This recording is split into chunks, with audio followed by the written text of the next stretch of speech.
Students wearing bulletproof vests protesting for change after a gunman kills 21 people at a Texas elementary school.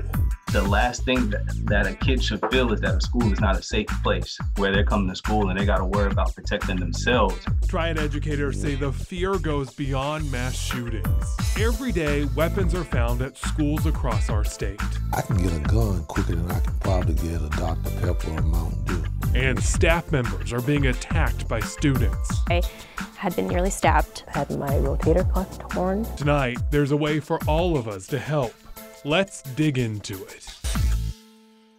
Happening in just an hour from now, the community is coming together to look for ways to keep kids safe in school.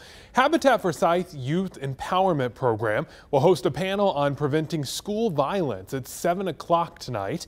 It will be at the Carver High School auditorium. The goal of the event is to bring students together with community leaders and police to all look for solutions.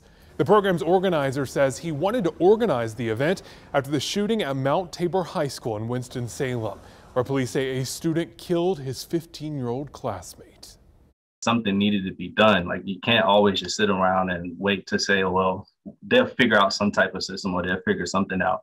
When we have the opportunity to come together as a community ourselves, ask our people who are in positions to do something like, okay, what's being done or what can we do?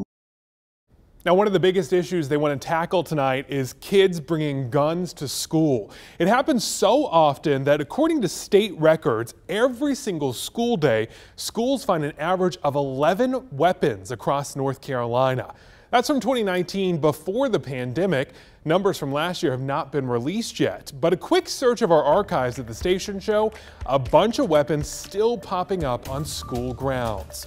For example, last November, 4 ninth graders were charged after an unloaded gun was found at Grimsley High School. The principal sent out a robocall to parents with his thoughts on how to prevent this.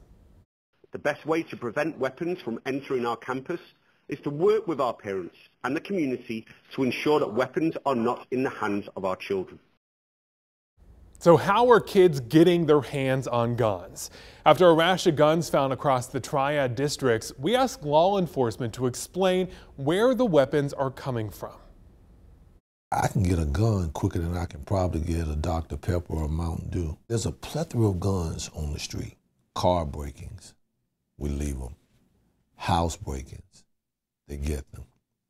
The big homie who is old enough to buy a gun, give the gun to the little homie, the little soldier. You'll have youth that will go out and target certain vehicles that are unlocked and will take guns from those unlocked vehicles, or maybe just break into those vehicles.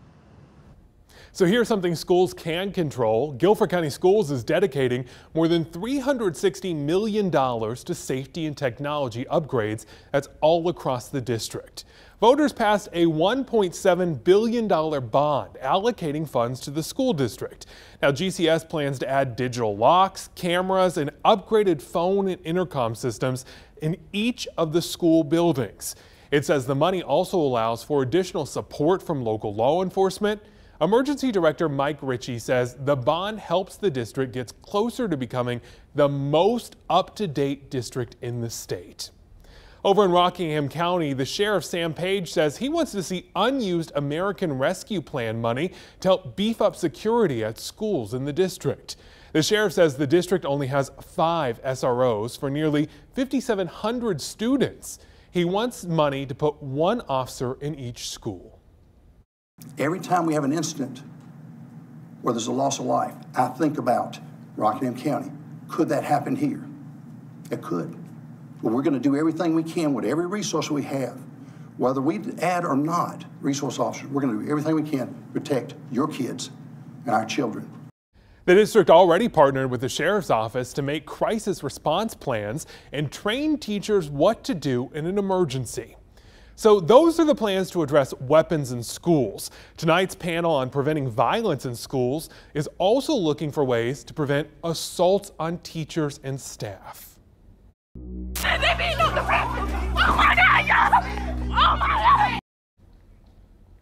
Time and time again, we've seen videos from inside Triad schools where assaults are happening. Teachers are being assaulted by students. This is not just a problem here. We've heard from school staff members across the nation who've been assaulted. Bricks thrown towards me, been kicked, bitten. I had been nearly stabbed. I've had my rotator cuff torn. Just unacceptable, and it happens a lot too. State records show students attack 8 staff members each school day statewide. You add to that 184 assaults or threats of assaults happening every day between students. Look, I've been investigating this problem for years. It seems most of the time these big issues happen when a small disagreement snowballed fast. So a while back, I asked body language expert Blanca Cobb and some local actors to help show how to stop small arguments before they turn physical. This is something a lot of us can learn from, even outside of the school setting. You hit my car. You hit. In the heat of the moment. Well, that's my salad. Okay, well, I eat it. There's no one to yell. Freeze. That's why it's important to prepare now. We asked body language expert Blanca Cobb and School of the Arts students to walk us through reenactments of real-life fights in the triad that led to violence, looking for ways to stop them. You hit my car. I was at the red light. Calm down. Were you texting? Freeze. What were you? Good.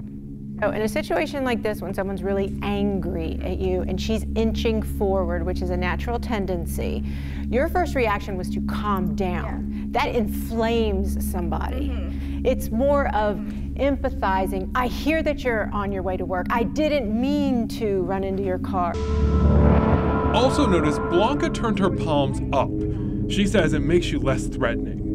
Is there something she can do with her body to move away if someone's coming towards you like this? Yeah, so not to be confrontational, as you're taking a step back, you can just turn just a little bit, right? Like that? Right, because this is more confrontational. This is like, it's just setting it off just a little bit. Next up, make sure to watch their facial expressions. Well, that's my salad. I like that salad. I eat it. And his jaw clenches and then the nose comes up just a little bit. That's a sign of disgust. That is an indication that someone is getting really, really angry. So what do you do? So what you do is that you would back off. And that's the bottom line.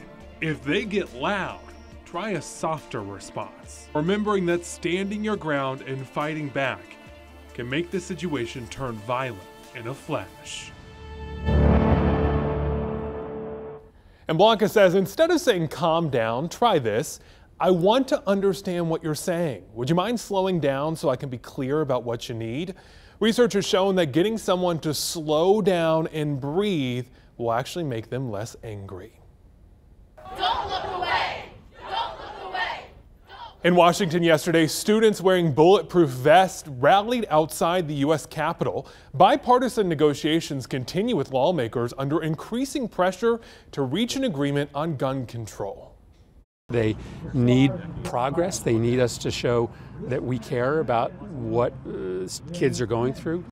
Democratic negotiators say a deal could be completed this week. It would likely be centered around a proposal that includes enhanced background checks, new incentives for states with red flag laws, as well as investments in school safety and mental health. Republican negotiators insist this is not about restricting the rights of law-abiding gun owners. We have to be realistic about what can pass, and we know it's not easy. The gun debate picked back up after shootings in Texas and Buffalo killed more than 30 people, including 19 children. Family members of the victims plan to testify in front of Congress this week. The takeaway from all of this, there's a lot of people trying to help, both at the national level and right here in the Triad. Kids deserve a safe place to go to school. If you got an idea how to protect them, let me know on Facebook. Just search for Watchdog Ben. We'll dig into it.